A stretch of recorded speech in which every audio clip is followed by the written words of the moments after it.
Assalamualaikum warahmatullahi wabarakatuh. Rekan-rekan semuanya, berjumpa kembali dengan saya Jilu Custen dalam Bincang Sepak Bola. Pada saat menghadapi timnas China Taipei, ada sesuatu yang menarik dari Marcelino Ferdinand, skuad timnas Indonesia yang bermain untuk Oxford United. Saat itu ada pertanyaan dari banyak sekali supporter timnas Indonesia. Dari seluruh Indonesia itu banyak yang bertanya, Marcelino Ferdinand itu egois atau gairah yang belum terkontrol? Halo teman-teman semuanya, pecinta sepak bola Indonesia. Di episode kali ini spesial akan kita bahas ada sosok muda yang sosoknya itu mencuri perhatian karena ya kelakuannya di lapangan hijau. Apakah berprestasi? Iya, dia berprestasi. Cuman menurut para supporter, Doi ini agak egois dan gairahnya belum bisa terkontrol. Ia juga bermain dalam Liga Championship bersama Oxford United. Tapi pertanyaannya adalah bagaimana sejauh ini penampilannya ya guys ya. Banyak yang bertanya seperti itu. Apakah dia itu ada perkembangan atau enggak selama dia itu merumput di Liga Championship di Liga Inggris. Seperti yang banyak dibilang oleh para supporter, atau justru dia sedang adaptasi dengan jam terbang, baik itu di timnas Indonesia atau di klubnya Oxford United. Yuk kita gali bareng-bareng. Tapi sebelumnya berikan like dan subscribe pada channel ini untuk mendukung 100% channel ini menuju 100.000 subscribers, agar Anda mendapatkan update konten dari kita. Selalu setiap hari akan kita berikan konten-konten yang update untuk Anda seputar sepak bola Indonesia. Kronologi singkat ceritanya, kenapa kok Marcelino Ferdinand banyak dicemooh oleh para supporter timnas Indonesia? Doi ini adalah pemain yang direkrut oleh Oxford United pada Agustus 2024. Debut pertamanya di FA Cup, tampil singkat di akhir laga dan akhirnya dapat debut liga pada bulan Mei 2025 di Championship. Catatan historisnya sebagai pemain Indonesia yang pertama kali di kasta kedua Liga Inggris. Untuk jam mainnya, durasi yang dia dapat memang masih sedikit ya, antara 10 hingga 15 menit per pertandingan, masih sangat terbatas. Tapi ini langkah awal yang penting dalam proses adaptasi. Kemudian kita juga akan membahas bagaimana sikap egois ataupun gairah yang mungkin belum berhasil dari seorang Marcelino Ferdinand. Dan disinilah bagian menarik dari podcast yang kita tayangkan hari ini. Beberapa penggemar menilai saat masuk dia terlalu ambisius. Contohnya tendangan yang melebar, atau ketika mencoba melewati lawan tanpa dukungan teman di sekitarnya. Itu terlihat seperti ego yang belum dikendalikan. Tapi melihat dari sisi yang lain, ini juga bisa jadi tanda semangat juang dan keinginan besar untuk membuktikan diri dia itu bisa mencetak gol.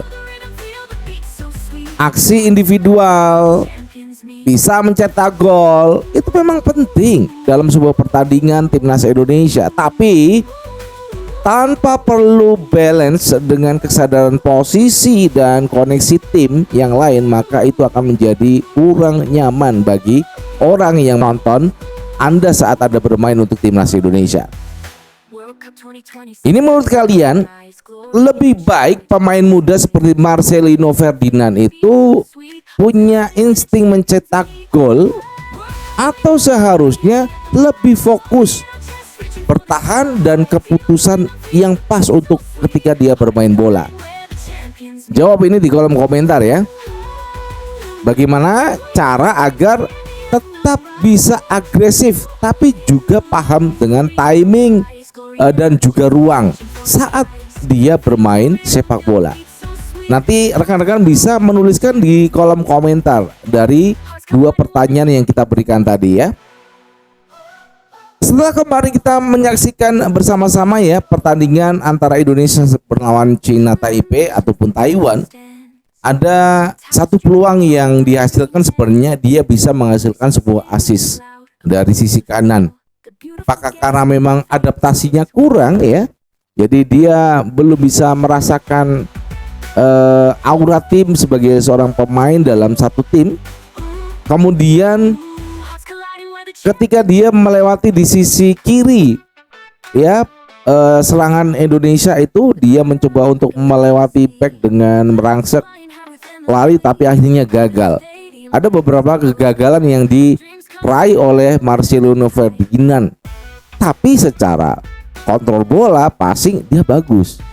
Umpannya dia terlalu lama. Itulah kendala yang dimiliki oleh seorang Marcelino Ferdinand.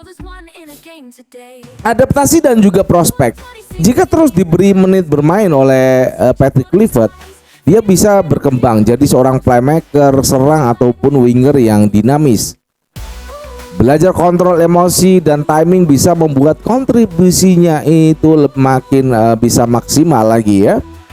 Dan tentu saja ini kalau dia bisa berkembang karena usianya juga masih muda, Marcelino Ferdinand ya. Untuk timnas, pengalaman di championship mudah-mudahan ini bisa berharga ya. Saat dia kembali ke timnas, ritme dan intensitas yang lebih tinggi itu kan modal yang besar. Tapi tentu dia harus bisa membedakan antara ego, cashing, dan mengambil peluang yang real ataupun nyata ketika dia bermain dalam sebuah sepak bola. Di akhir kata ini, Marcelino Ferdinand memang punya bakat besar. Saya akui Marcelino Ferdinand punya bakat yang besar. Dia pernah menjadi pahlawan Indonesia saat kita mengalahkan Arab Saudi di kandang di round ketiga dengan 2 gol yang dia lesakkan ke gawang Arab Saudi. Penampilannya di Oxford United patut diapresiasi. Meski masih butuh banyak adaptasi, kedepannya mudah-mudahan semoga gaya bermainnya bisa lebih matang, bisa lebih kreatif, cepat ya, tidak lambat, kemudian agresif tapi cerdas dan kolaboratif, hingga bisa bermain dengan rekan-rekannya baik itu di Oxford United ataupun di timnas Indonesia. Dan saya punya pertanyaan untuk Anda di perjumpaan akhir kita ya. Apakah Marcelino Ferdinand harus lebih bersabar dan kolaboratif saat masuk dari bangku cadangan? Ini pertanyaan dari kita. Dan jawaban Anda silakan tulis di kolom komentar. Demikian tadi perjumpaan kita, perbincangan seputar sepak bola. Kita membahas bagaimana reaksi penonton Indonesia terhadap Marcelino Ferdinand saat pertandingan Indonesia melawan China Taipei. Bagaimana menurut Anda? Silakan tulis komentar Anda di kolom komentar. Demikian dari Jakarta, dan saya Jil Utusan mengucapkan wassalamualaikum warahmatullahi wabarakatuh. Salam olahraga, ciao.